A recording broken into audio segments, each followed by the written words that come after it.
Hi everyone, I'm Emma, and you're on the Stories by Emma channel. Let's dive into some amazing stories. Don't forget to subscribe, like, and share. Thank you.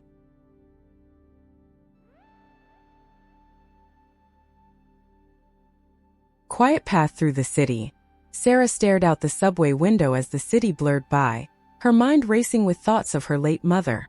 The passing buildings reflected her memories, once strong, now fragile, like old photographs tucked away in a dusty box. The noise of the train contrasted with the silence she felt inside, an emptiness that had grown since her mother's death. She wasn't sure how to fill it or if she even could. As the train screeched to a stop, Sarah stepped onto the platform, the familiar chaos of the city swirling around her. The city had always felt alive to her, but now it seemed indifferent, cold. She walked down the crowded streets, feeling disconnected from the rush of people. The city had been her home, but it no longer offered comfort, just memories of what used to be. At the corner of 34th Street, she paused in front of a coffee shop, her mother's favorite. She hesitated before going inside, unsure if she could face the flood of memories that awaited her. The smell of freshly brewed coffee hit her as she walked in, immediately bringing back Sunday mornings spent together, laughing and talking about everything and nothing. Sarah ordered her mother's usual, a black coffee, no sugar, and sat at a small table by the window. She sipped slowly, letting the warmth of the cup seep into her hands. Outside, life continued as usual. Cars honking, people rushing. Inside, it felt like time had stopped. She pulled out her phone and scrolled through old photos of her mother, each one tugging at her heart a little more. Across the street, Sarah noticed a woman who looked strangely familiar. For a moment, her heart skipped a beat. It was as if she were seeing a ghost. The woman's long brown hair and the way she walked with a slight hunch reminded Sarah so much of her mother. She blinked, and the woman disappeared into the crowd, leaving Sarah wondering if her mind was playing tricks on her. Days passed, but Sarah couldn't shake the image of the woman from her mind. She began visiting her mother's favorite places more often, the park, the bakery on Fifth Avenue, even the library where her mother had spent hours reading. Each visit brought a strange mix of comfort and pain, as if she were chasing shadows, trying to hold on to something that was slipping away. One afternoon, while sitting on a park bench, Sarah saw the woman again. This time, she was certain. It wasn't just a resemblance. The woman moved with the same grace, her smile gentle and warm, just like her mother's. Sarah's heart raced as she stood up and began following the woman at a distance. She didn't know what she was hoping for, but she needed to know who this woman was. Sarah trailed her through the park, weaving between trees and benches. The woman stopped in front of a small pond, staring at the water with a distant look in her eyes. Sarah hesitated, unsure whether to approach or turn back.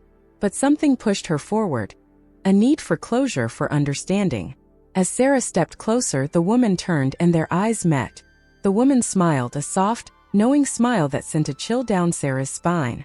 "You've been looking for something," the woman said, her voice gentle yet firm.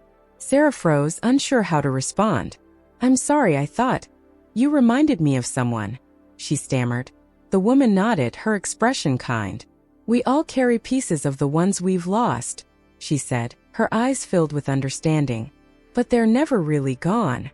Sarah felt a lump form in her throat, the weight of her grief suddenly too much to bear. She sat down on a nearby bench, her hands trembling. The woman sat beside her, offering a silent presence, a comfort Sarah hadn't realized she needed. "It's been hard," Sarah admitted after a long silence. "I don't know how to move on." The woman didn't respond right away. She just sat with her, watching the ducks glide across the pond. "Moving on doesn't mean forgetting," she finally said. "It means finding a way to carry their memory with you, without letting it weigh you down." Sarah stared at the water, her mind swirling with memories of her mother. The woman's words lingered, offering a sense of peace Sarah hadn't felt in months.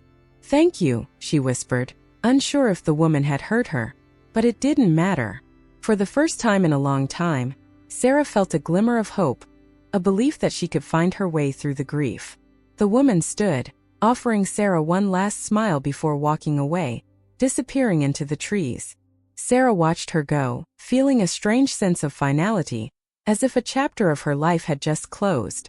She didn't know who the woman was or why their paths had crossed, but she felt grateful for the encounter. As the sun began to set, Sarah rose from the bench and made her way back to the city streets. The familiar sounds of the city felt different now, less overwhelming, more comforting. She wasn't sure what the future held, but she knew she was ready to face it, carrying her mother's memory with her, but no longer letting it define her.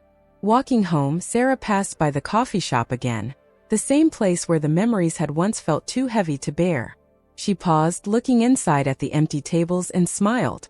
Life would go on, and so would she, one quiet step at a time.